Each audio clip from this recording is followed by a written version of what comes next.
Bonjour à vous, bienvenue dans cette vidéo sur les énergies de la nouvelle lune du 20 avril 2023.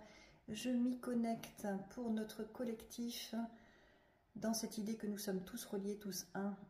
Donc, qu'est-ce qu'on me montre? Alors, je vois une humanité quand même qui met en place un projet, quelque chose de lumineux, quelque chose qui est en lien avec ce qu'il fait vibrer. Et en même temps, on ne sait pas comment faire. Doute, se pose des questions, s'impose, n'est pas forcément sympathique avec soi. Donc si on n'est pas sympathique avec soi, on n'est forcément pas sympathique avec les autres non plus, puisque les autres sont notre miroir. Donc voilà, il y a comme des doutes, des interrogations, alors que le projet en lui-même qui voudrait être matérialisé et vient de la lumière, vient de la joie, vient de ce qui est juste en fait pour la personne.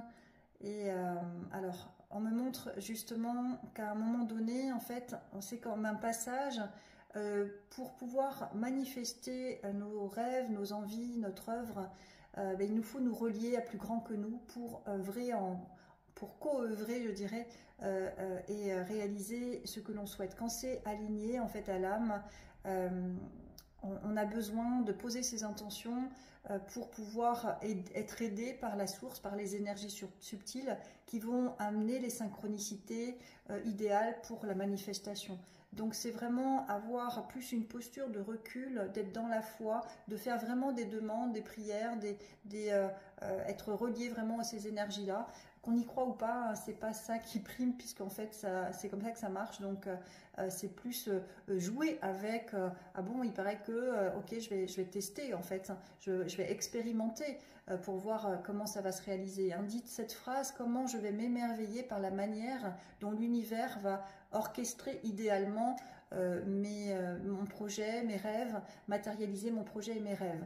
Donc là, quand on est dans cette posture-là, on est dans la joie, en fait, on est dans l'accueil, dans le lâcher-prise, on est dans la foi et dans la confiance que ça va se passer forcément à un moment donné.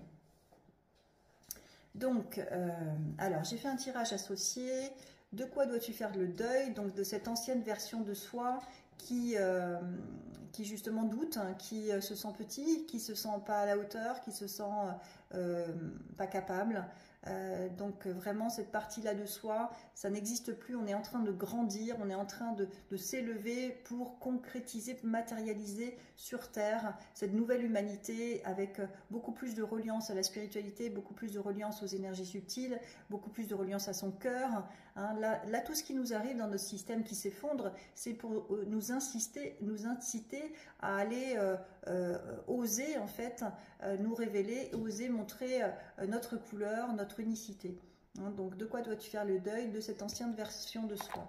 Alors les obstacles, il y a eu 3 obstacles qui sont descendus. La vie est difficile, donc ça c'est une croyance limitante grâce à tout ce qu'on a expérimenté dans notre vie et au système qui nous maintient dans des peurs.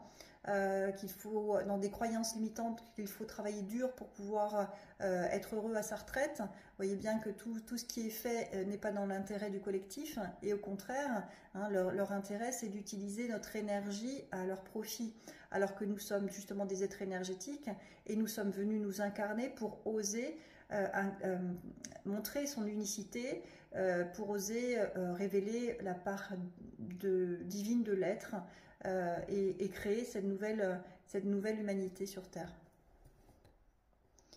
La malveillance, donc ça c'est le contraire de la bienveillance. La malveillance, c'est justement d'avoir des idées négatives envers soi, envers ses capacités, envers les autres. Comparer, dans la comparaison, la malveillance est engendrée par la comparaison aussi, alors qu'en fait on est tous uniques et c'est notre unicité qu'il nous faut révéler. Donc c'est vraiment être centré sur soi, sur nos désirs, nos aspirations, nos envies profondes, de manière reliée, hein, pour pouvoir manifester notre créativité et avoir la foi qu'on est accompagné. La dernière croyance, c'est je n'ai pas de valeur. Donc effectivement, c'est souvent, c'est le rôle du père de reconnaître la valeur de son enfant, et souvent les pères sont défaillants à ce propos. Ça ne veut pas dire qu'on n'a pas de valeur, ça veut dire qu'il nous faut reconnaître par nous-mêmes notre valeur divine, nos outils, nos dons, nos talents, nos capacités uniques, nos envies, notre cœur, notre joie, etc., notre unicité. Donc c'est vraiment ça à révéler pour justement reconnaître par nous-mêmes notre valeur et être reconnu ainsi par le collectif et sentir justement cette importance de notre place dans la ronde humaine, dans le collectif. Alors on est tous, si on est incarné, c'est qu'on a tous notre place dans la ronde humaine. Même si le système, justement, encore une fois, a bien engendré la croyance que personne n'est indispensable, si on est tous indispensables à partir du moment où on est incarné et à partir du moment où on révèle son unicité. La ressource, c'est le discernement. Donc le troisième œil, c'est notre capacité justement à voir au-delà, à être sensible dans sa sensibilité, ressentir avec son corps, est-ce que c'est bon pour moi, est-ce que c'est pas bon pour moi. Je vous invite à aller voir la vidéo que j'ai faite sur le corps, c'est lire. Et justement, quand on a des choix à faire importants, demander à son corps, c'est le meilleur allié que de demander à l'extérieur de soi. Le meilleur allié est en soi en fait, c'est notre cœur, notre boussole intérieure, notre corps relié à notre âme. Donc le discernement, c'est notre ressource.